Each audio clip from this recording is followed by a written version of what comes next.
समय कथा है जो उनके अयोध्या लौटने के बाद की है। कहते हैं कि एक दिन भगवान राम सरयू नदी के किनारे ध्यान में बैठे थे। ध्यान के दौरान उन्हें एक रहस्यमय आवाज सुनाई दी जो उन्हें सरयू नदी के बीचों बीच आने के लिए कह रही थी। भगवान राम ने अपनी सेना और परिवार से कहा कि समय आ गया है कि वे अपना धरती पर जीवन समाप्त करें। यही वे नदी में प्रवेश करने लगे। अचानक नदी का जल उठने लगा और एक अद्भुत प्रकाश ने पूरे क्षेत्र को घेर लिया। कहा जाता है कि भगवान राम अपने शरीर के साथ ही उस प्रकाश में विलीन हो गए और सरयू नदी के जल में अंतर्धान हो गए। इस घटना के बाद से सरयू नदी को पवित्र माना जाता है और यह माना जाता है कि भगवान राम आज भी किसी रहस्यमय रूप में वहां विद्यमान है। भगवान राम से जुड़ी एक और रहस्यमय कथा है जो उनके वनवास के समय की है।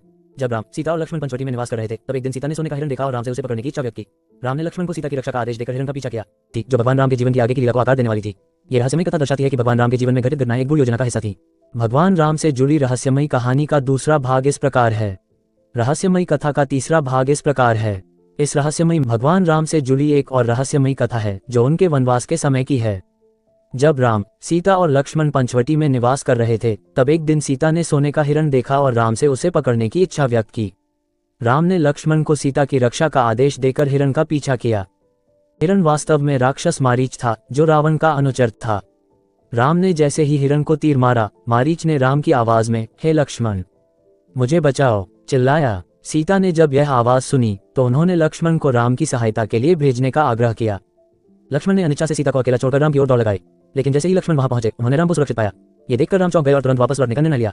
जब वे पंचवटी लौटे तो सीता का अपहरण हो चुका था। कहा जाता है कि यह घटना पहले से नियत थी जो भगवान राम के जीवन की आगे की लीला को। जब राम, लक्ष्मण और सीता पंचवटी लौटे और सीता को वहां न पाकर व्याकुल हो गए तो राम ने चारों दिशाओं में सीता की खोज शुरू की। तभी उन्हें एक रहस्यमय मृगमरीचिका दिखाई दी। यह मृगमरीचिका उन्हें दिशा दिखाती प्रतीत हो रही थी। राम ने उस मृगमरीचिका का पीछा किया लेकिन वह हर बार गायब हो जाती थी और फिर से कहीं और दिखाई देती थी। आखिरकार मृगमरीचिका उन्हें एक घने वन में ले गई जहां एक तपस्वी संत का आश्रम था। उस संत ने राम का स्वागत किया और उन्हें बताया कि यह मृगमरीचिका वास्तव में देवी सीता का संदेश थी जो उन्हें राक्षस रावण के हाथों अपहरण के बाद भी सही दिशा में ले जा रही थी। संत ने राम को एक विशेष मंत्र और आशीर्वाद दिया जिससे उन्हें रावण से युद्ध में विजय प्राप्त होगी। इस रहस्य में मृगमरीचिका ने राम को संकेत दिया कि सीता सुरक्षित है और उन्हें सही मार्ग पर चलना है। यह घटना राम की विजय के मार्ग को निर्धारित करने वाली एक महत्वपूर्ण कड़ी थी जो उनके जीवन की लीला में गूढ़ रहस्य के रूप में जुड़ी हुई है। संत के आशीर्वाद और विशेष मंत्र के साथ राम और लक्ष्मण ने सीता की खोज जारी रखी। वे ऋषिमुख पर्वत पहुंचे जहां उनका सामना हनुमान से हुआ। हनुमान ने राम को पहचान लिया और उन्हें सुग्रीव से मिलवाया। सुग्रीव ने राम को बताया कि उन्होंने सीता को लंका की ओर जाते हुए देखा है। हनुमान, जो भगवान राम के परम भक्त थे। रहस्यमयी कथा का तीसरा भाग इस प्रकार है। इस रहस्यमयी मृगमरीचिका ने राम को संकेत दिया कि सीता सुरक्षित है और उन्हें सही मार्ग पर चलना है। ये घटना राम की विजय के मार्ग को निर्धारित करने वाली एक महत्वपूर्ण कड़ी थी जो उनके जीवन की लीला में गूढ़ रहस्य के रूप में जुड़ी हुई है। भगवान राम से जुड़ी एक रहस्यमयी कथा है जो उनके अयोध्या लौटने के बाद की है।